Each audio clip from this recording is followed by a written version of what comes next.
Hello student. तो आइए आज हम इस वीडियो में सीखते हैं how to find revaluation account.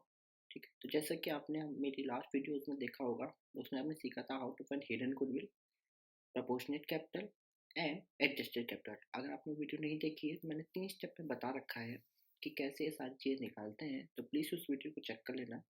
और चलिए इस वीडियो में हम सीखते हैं how to remember revaluation account. ठीक है, तो स्टार्ट करते हैं।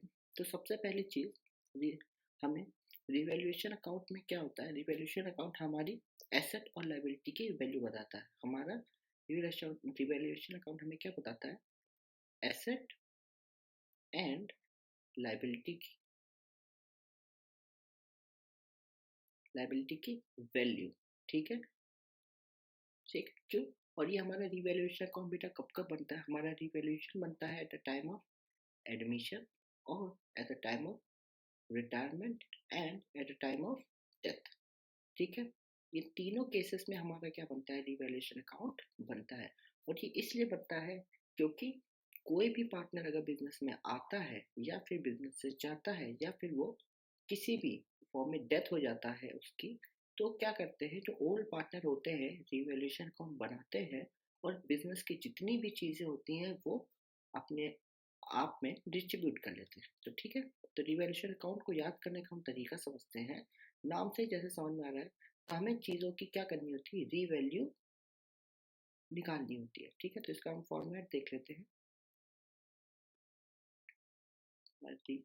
हमारा फॉर्मेट कुछ इस तरह से होता है, पर्टिकुलर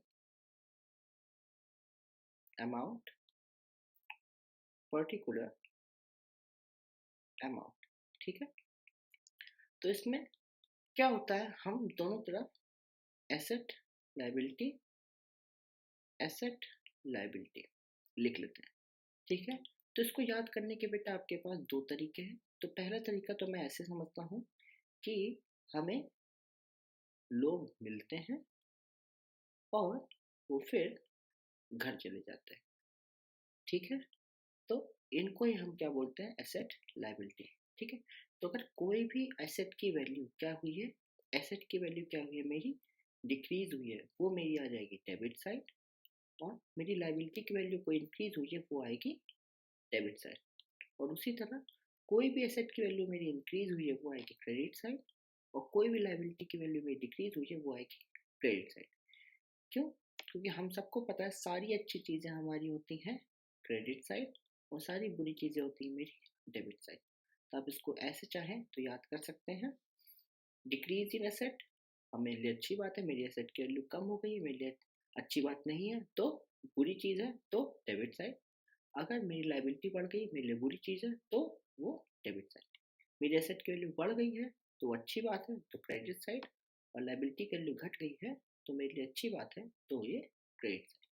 ठीक है, तो ये एक बेसिक सा तरीका मैंने बताया है कि आपको कैसे रिवैल्यूएशन अकाउंट याद रखना है। ठीक, तो इसमें मैं एक स्टार्ट पॉइंट आपको बताना चाहूँगा। ठीक है, आई होप आपको रिवैल्यूएशन अकाउंट समझ में आ गया हो, इसमें कुछ समझने के लिए ज़्यादा है नहीं। हमें बस एसेट की वैल्यू दे रखी होती है बैलेंस शीट में, और हमें क्वेश्चंस में दे रखी होंगी कि उन एसेट की वैल्यू क्या होगी, तो हमें बस कंपेयर करके चीज़ें लिखनी होती हैं हमारे रिवैल्यूएशन अकाउंट में। ठीक, तो उसी तरह मैं आपको एक स्टार्ट पॉइंट बता देता हूँ। नोट, बहुत सारे बच्चे टू और बाय में कंफ्यूज होते हैं। ठीक है, तो आज चाहिए इस वाली चीज़ को भी हम समझ लेते हैं। टू मतलब होता है तक। क्या होता है, टू का मतलब होता है तक। और बाय का मतलब होता है, बाय का मतलब होता है इनसे। क्या होता है, इतने से। क्या होता है, मेरे को हिंदी आती नहीं है तो मैं लिखूंगा इतने से। ठीक है, तो अगर मेरे पास एक क्वेश्चन दे रखा है, मेरे पास मान लेते हैं कोई एसेट है, एसेट की वैल्यू मुझे दे रखी है बैलेंस शीट में 500 रुपीज, और मेरे पास एडजस्टमेंट में दे रखा है इंक्रीज वैल्यू बाय 600। और मेरा सेकंड पॉइंटर दे रखा है इंक्रीज वैल्यू टू 600। ठीक है, तो इन दोनों में क्या ट्रीटमेंट होगा, ये जो पहला ट्रीटमेंट होगा इसमें मैं क्या करूँगा, मेरे एसेट की वैल्यू बढ़ गई है, यानी मैं क्रेडिट साइड में क्या करूँगा, इस वैल्यू को ऐड करूँगा मेरी से। आप क्या करिए, एसेट की वैल्यू 600 से बढ़ा दीजिए, यानी मेरे क्रेडिट साइड आ जाएगा एसेट की वैल्यू 1100।